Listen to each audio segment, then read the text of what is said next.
Bah alors Mbappé, t'as vraiment cru qu'on allait t'oublier?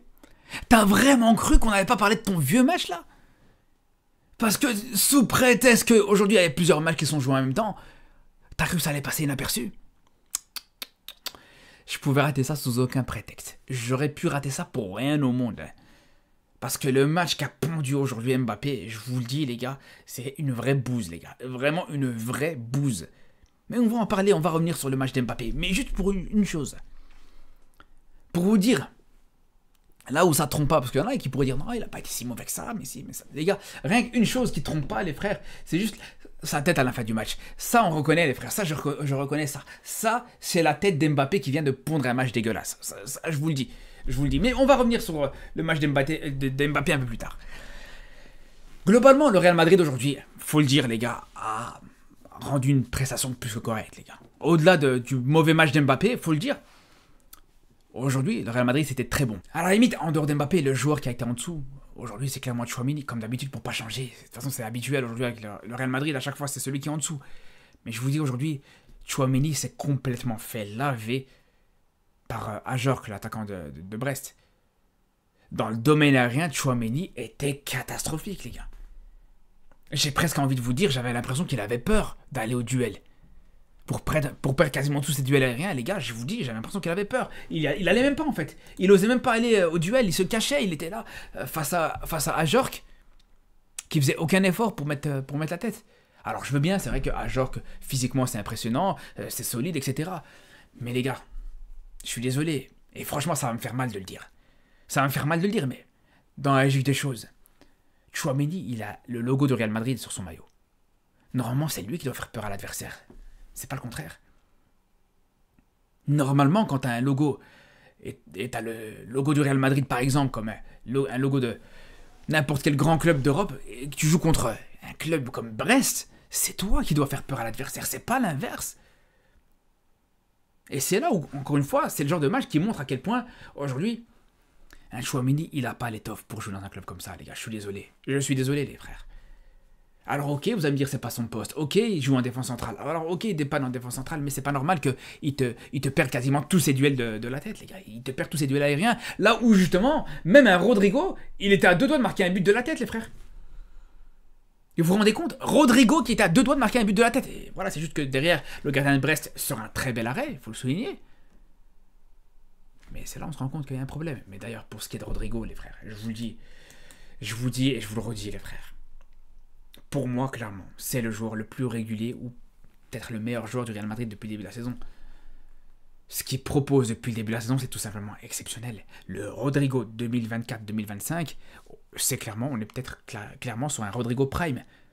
Alors pourtant, c'est vrai que Rodrigo 2021-2022, par exemple, ça te sort des grosses performances en Ligue des Champions. Mais les buts qu'il te mettait en 2021-2022 en Ligue des Champions, c'est pas les buts de maintenant. C'est plus le Rodrigo qui était là, qui rentrait en fin de match, le super sub, qui rentrait dans les 30 dernières minutes et qui finissait les actions, qui recevait des passes bien placées, qui était là au bon endroit au bon moment. Là, c'est totalement différent. La progression de Rodrigo sur l'aspect technique, la qualité technique qu'il apporte aujourd'hui dans le jeu du Real Madrid, c'est stratosphérique. Vraiment, aujourd'hui, Rodrigo, je vous le dis, je pense qu'on peut clairement parler d'un des meilleurs joueurs du monde à son poste. Et quel poste, vous allez me dire? Parce que autant à droite qu'à gauche, il est monstrueux, les gars. Autant à droite qu'à gauche, il est exceptionnel. Et j'ai même envie de dire qu'on a l'impression que même à gauche, il est meilleur que sur le côté droit. Même si on sait que c'est son poste de prédilection, mais ça se voit encore plus, les frères. Et on l'a vu sur le premier but qu'il met. C'est une dinguerie.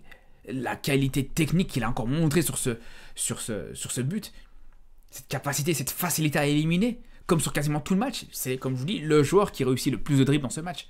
Il te réussit 6 dribbles et t'en rates aucun. Le joueur qui te tente le plus de dribbles et qui en rate le moins.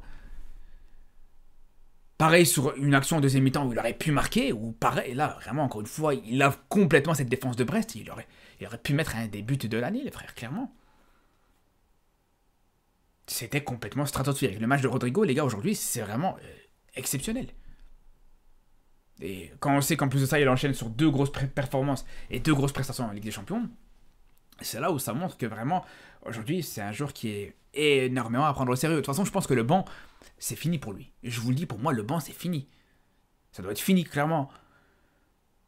Je me pose même la question, est-ce qu'il passerait pas devant un des trois de devant dans la hiérarchie? Mais pour moi, je vous le dis, clairement, aujourd'hui, c'est le meilleur joueur du Real Madrid depuis le début de la saison. En termes de régularité, en termes de qualité, à tous les niveaux. À tous les niveaux. Après, je sais que vous allez me dire, ouais, en face, c'est Brest. C'est pas une grande équipe, etc. Ce qui est pas faux. Mais quand on compare juste le match de Rodrigo à ses coéquipiers aujourd'hui du Real Madrid, déjà là, c'est totalement lunaire. Ça n'a rien à voir, les gars. L'efficacité, la facilité qu'il a pu avoir aujourd'hui, ça montre à quel point c'est très très fort. La capacité et la facilité avec laquelle il avait à dribbler, à réussir ses dribbles, c'était tout simplement monstrueux. Et des dribbles efficaces, comme je vous dis, voilà. T'as clairement, sur le premier but, encore une fois, des situations où il dribble pour aller marquer juste derrière. On ne parle pas du genre de situation où t'as Mbappé qui est là, il est en 1 contre 1, les gars. En 1 contre 1. Et où il n'arrive pas à faire de différence. Où il n'arrive pas à gagner son duel. En 1 contre 1. Et voilà. Le pire, c'est qu'il n'a même pas forcément besoin de dribbler sur cette situation-là. Il n'a même pas besoin, normalement. Voilà, on connaît sa qualité première. Je pense que n'importe qui connaît Mbappé un minimum sait que la qualité première de ce joueur, c'est sa vitesse. Et même là, il n'a pas su l'exploiter, les frères. Même là, il n'a pas su le... Parce qu'au bout d'un moment, parce que moi, je comprends pas. Un joueur comme Mbappé, avec sa vitesse, avec sa capacité à accélérer, etc., il a un champ comme ça face au gardien. Il peut mettre le défenseur, il peut laisser le défenseur dans son dos. À la place d'accélérer, qu'est-ce qu'il fait? Qu'est-ce qu'il va décider de faire? C'est s'arrêter de jouer pour faire des passements de jambes, pour essayer d'éliminer et provoquer le duel face au défenseur adverse, pour au final être incapable de réussir à éliminer l'adversaire et de devoir frapper dans un angle complètement fermé. Vous vous rendez compte ou pas? Vous vous rendez compte de à quel point aujourd'hui Mbappé se complique la tâche tout seul? C'est là où, quand on compare avec Rodrigo, ça devient intéressant. Là où un Rodrigo, quand il va tenter de dribble, il va te le réussir. D'office, il va te le réussir. Là où Mbappé, t'en tente 3 aujourd'hui, il t'en réussit aucun. Rodrigo te tente 6 dribbles, il te le réussit tous.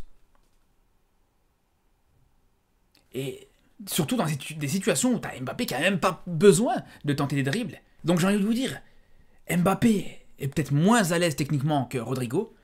Il a moins facile à faire des différences en 1 contre 1 balle au pied que Rodrigo. Mais il va te tenter des situations de dribble là où il n'y a pas besoin de le faire. Et c'est pas comme si c'était à 2-0 ou à 3-0, voilà. Là, je pense que le score était que de 1-0. Donc voilà, à aucun moment le match était plié. Pour que tu puisses te permettre de tenter des dribbles, etc. Et même si c'était le cas, j'ai envie de vous dire, tu peux pas te permettre de faire ce genre de choses. Surtout que voilà, encore une fois, voilà, je vous dis, t'as le champ qui est ouvert pour qu'il puisse marquer. Et le mec, il va s'arrêter de jouer pour te faire des passements de jambes. Chose qui, encore une fois, est complètement inutile. Mais encore, ça, c'est même pas la pire situation. C'est même pas la pire occasion d'Mbappé. Mais moi, celle que je retiens le plus, et je pense que celle qu'on a tous retenue, c'est tout simplement celle-là, les gars. Qui cadre pas cette frappe, les gars, c'est tout simplement lunaire. Je suis désolé, les gars. Qu'il soit incapable de cadrer ça, les gars, c'est qu'il y a vraiment un problème. Quand on se rend compte à quel point aujourd'hui, Mbappé, en plus de ça, dans un match pareil, contre une équipe assez faible, ou largement à la portée du Real Madrid, et à la portée d'Mbappé bien sûr, dans un contexte où Mbappé est dans une bonne forme, dans un contexte où Mbappé est en confiance actuellement, qu'il ne soit pas capable de cadrer ça, les gars, c'est là où il y a un problème. Je dis pas qu'il est obligé de marquer, je rentre même pas là-dedans, les gars. Il peut pas marquer tous ses buts, tous ses duels, ok, c'est une chose. Mais le fait qu'il soit incapable de cadrer ça, c'est là où c'est une dinguerie, les frères. C'est là où vraiment c'est une dinguerie. Et je vous en parlais il y a quelques semaines d'ici, où je vous disais que la situation d'Mbappé, à tout moment, elle peut flancher. La fragilité mentale dans laquelle il est, on sait qu'à tout moment, les gars, son état de grâce, la situation où voilà, il va être dans sa meilleure forme, etc., à tout moment, ça peut flancher. Et là, on a l'impression que dans ce genre de match, c'est ce qu'on a pu voir. Parce que c'est une situation qui arrive en fin de rencontre, une rencontre qui a été compliquée pour lui, où il t'a réussi aucun dribble, il t'a réussi quasiment aucun duel, il t'a raté plusieurs occasions, et t'as cette dernière situation en fin de match qui te rate complètement. Et c'était peut-être la situation la plus facile qu'il avait dans cette rencontre, c'est ça qui est fou. Et c'est là où je vous dis clairement, aujourd'hui Mbappé, c'était clairement le pire attaquant qu'il y avait sur le terrain, les gars. Et pas que du côté du Real Madrid, les gars, même du côté de Brest. T'as aucun attaquant de Brest, et aucun attaquant sur le terrain qui a eu autant de situations, autant d'occasions qu'Mbappé. Et qui en a raté autant d'ailleurs. Et c'est là où je vous dis, encore une fois, faire en sorte que le jeu du Real Madrid se repose quasiment totalement sur Mbappé, de faire en sorte que c'est Mbappé qui va se procurer toutes les situations, de donner tous les ballons à Mbappé, de faire en sorte que c'est Mbappé. C'est là où c'est risqué, les frères. Quand on voit à chaque fois le côté droit qui est complètement déserté. Et on le voit avec Brahim Diaz aujourd'hui, encore une fois, qui touche très peu de ballons, comme sur les derniers matchs, où ça joue énormément sur le côté gauche, avec Mbappé qui dézone à gauche, avec Mbappé qui est dans l'axe, et qu'à droite, ça joue quasiment jamais à droite. C'est là où je vous dis, c'est très risqué. De toute façon, de manière générale, pas que au Real Madrid, quand tu as un jeu comme ça qui est toujours aussi, peut-être pas forcément stéréotypé, mais en tout cas qui est toujours concentré dans une seule zone, et que le danger ne vient pas de plusieurs endroits différents, c'est là où ça peut être problématique.